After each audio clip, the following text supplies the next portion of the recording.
Virus comes from the family of coronavirus, which includes other viruses such as MERS and SARS, as well as the milder variants causing common cold. The medical consensus at this moment is that the novel coronavirus is more transmissible but appears less deadly than SARS. Evidence suggests that the rate of human-to-human transmission of this virus appears to be higher than that of SARS. For now, the evidence also suggests that transmission is mostly via droplets. What this means is that the virus is carried within droplets emitted from an infected person over a short distance, such as when a person coughs or sneezes.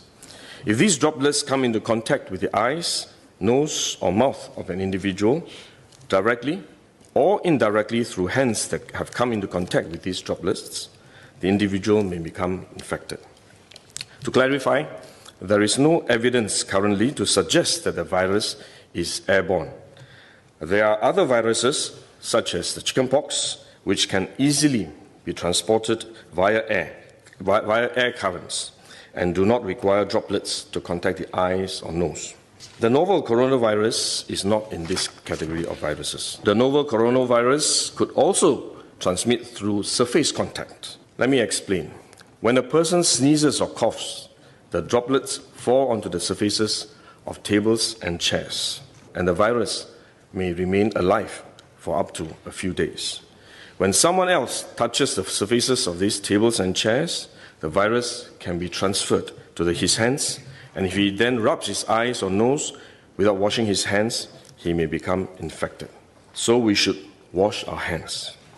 This is also why we only quarantine the close contacts of confirmed cases. For more transient contacts, such as individuals that the confirmed cases may have walked past in malls or hotels, the risk of transmission is low. For coronavirus generally, the person is most infectious when he is displaying symptoms, or what you call symptomatic.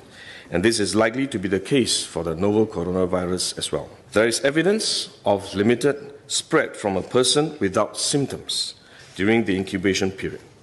However, this form of transmission may be uncommon and has so far involved isolated cases only.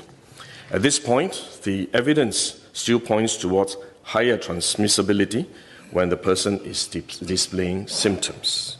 As such, medical professionals, both overseas and in Singapore, have advised that the most effective way that we can protect ourselves is to practice good personal hygiene.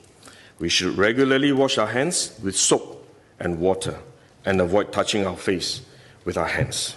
These may sound simple, but actually they're very difficult to do because all of us touch our face all the time. Even at a meeting when we have on this ministry task force, while I was speaking, I was touching my face until Minister Lawrence Wong nudged me with his elbow and said, "Stop touching your face." So it is simple but extremely difficult, but are actually very effective in preventing all kinds of infection. Potential infection from asymptomatic persons, in fact, is less likely to be from coughing or sneezing directly because they don't have symptoms. They are not sneezing or coughing, but more likely by touching contaminated surfaces, for which masks offer no protection. Wearing a mask when we are well often gives us a false sense of security instead, and we are more likely to touch our faces when we constantly adjust our masks, which is one way the disease spreads. At the same time, we need to protect others, our loved ones, friends, colleagues, and fellow Singaporeans that we come into contact with. If we are sick, we should rest and recover at home as far as possible. If we do need to go out to see a doctor, for example, we should wear a surgical mask to protect others. So this is when mask is needed, when we are unwell and have to go out.